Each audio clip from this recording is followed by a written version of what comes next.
Hey guys, this is Auto Odometer, and today I'm going to show you how to replace your heated side mirror glass.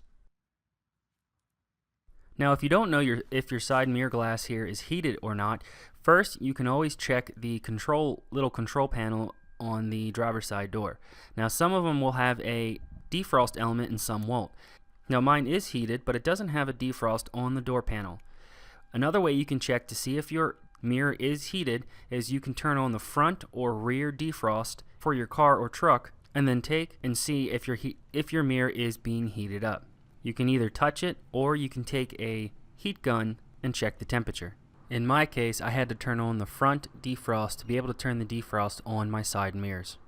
If your mirror is not heated, all you have to do is remove the cracked mirror completely, clean off the backing plate, and then attach an appropriate sized mirror lens through these adhesive sticking pads.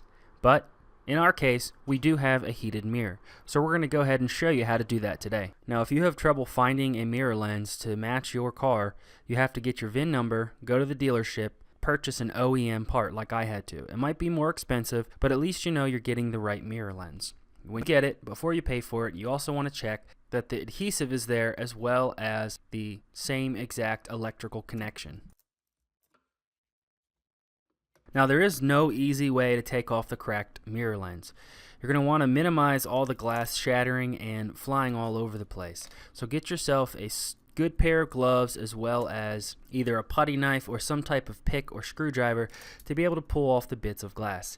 Now, if you do have a heated mirror element, just like mine, you're going to have a sticky adhesive on the heating element itself.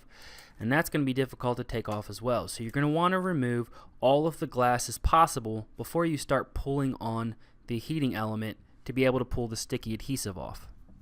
Now, some heated mirror elements, the backing plate, you can simply just take a screwdriver and pop it off and then disconnect the electrical connection.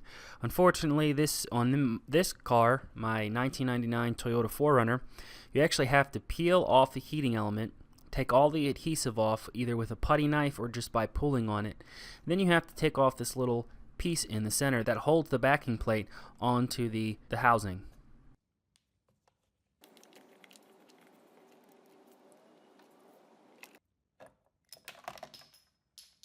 Take a look at how the connectors are placed on the backing plate, so when you put the new heating element on, you put it in the right place so it doesn't come loose while you're driving. Here on my Toyota 4Runner, the heating element that we have to take off was looped around on the bottom, and the connection from the housing was looped around from the top. Take your new mirror glass and then put the electrical connection through the backing plate and then attach it where the old one was. Now, at this point, you don't want to peel off the sticky plate to be able to attach it, because you do have to attach that little white piece to the actual housing itself, so you don't want the heating element to stick just yet.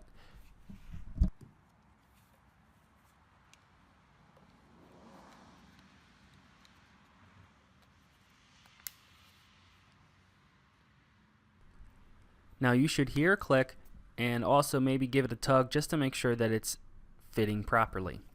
Now, before we attach the backing plate to the housing and pull the adhesive sticky off and then attach it permanently, we do have to consider these green little bars here. Now, the green bars are for the mobility of the mirror when you turn it left and right or up and down.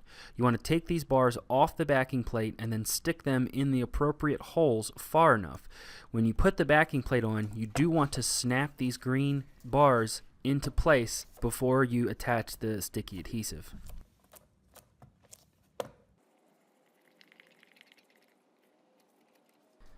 Now, when you apply the new adhesive, there are a few things you have to consider. You do have to consider that the old backing plate might have some grease or some grime on it, and you're not going to be able to remove all of the old adhesive. You also want to consider this outer rim here on the backing plate. Make sure that you square it up and that at least on the bottom it's lined up correctly and pushed in as far as it can go. Now, this mirror that I got from the dealership didn't have a curve to it like the other mirror lens that was just straight glass. So I think that may have been a little bit of a design flaw, but eventually if you hold the adhesive there long enough, it's going to stick and not fall off. One, you can allow the heating element to heat up the sticky adhesive to be able to adhere better, And also, you can attach a plastic Tupperware container with some tape and leave it there for about 12 to 24 hours. And that is how you replace a heated side mirror glass. Now this was done on my 1999 Toyota 4Runner. If you like that, hit the thumbs up and consider subscribing. I like making videos showing you how to do things like a professional. You can save time and money in the process with my easy to follow how-to videos.